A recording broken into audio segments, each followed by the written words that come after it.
27ನೇ ಪ್ರಶ್ನೆಯನ್ನ ಗಮನಿಸಿ. ಒಂದು ಸಮಾಂತರ ಶ್ರೇಣಿಯ 4ನೆಯ ಪದ 11 ಮತ್ತು 3ನೆಯ ಪದ 7 ಆದರೆ ಶ್ರೇಣಿಯ ಸಾಮಾನ್ಯ ವ್ಯತ್ಯಾಸವೇ? ಸೊ ಇಲ್ಲಿ ಸಮಾಂತರ ಶ್ರೇಣಿಯಲ್ಲಿ nನೇ ಪದ is equal to a plus n minus 1 into d. So ಇಲ್ಲಿ ದತ್ತಾಂಶದ ಪ್ರಕಾರ. ಸೊ ಇಲ್ಲಿ 4ನೆಯ ಪದ a4 ಎಷ್ಟಿದೆ? 11. 3ನೆಯ ಪದ a3 7 ಇದೆ ಅಲ್ವಾ? ಸೊ ಇಲ್ಲಿ ಸಾಮಾನ್ಯ ವ್ಯತ್ಯಾಸವನ್ನ ಲೆಕ್ಕ ಹಾಕ್ಬೇಕು.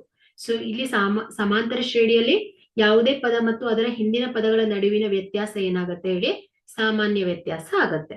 ಸೊ ಹಾಗಾಗಿ ಇಲ್ಲಿ d is equal to a4 minus a3 ಅಲ್ವಾ? ಸೊ ಸಾಮಾನ್ಯವಾಗಿ ಇದನ್ನ d is equal to an minus 1 ಮಾಡಿದಾಗ ನಮ್ಗೆ ಡಿಫರೆನ್ಸ್ ಸಿಗುತ್ತೆ. ಸೊ ಹಾಗಾಗಿ ಇಲ್ಲಿ a4 minus a3. ಸೊ ಇಲ್ಲಿ a4 ಎಷ್ಟಿದೆ?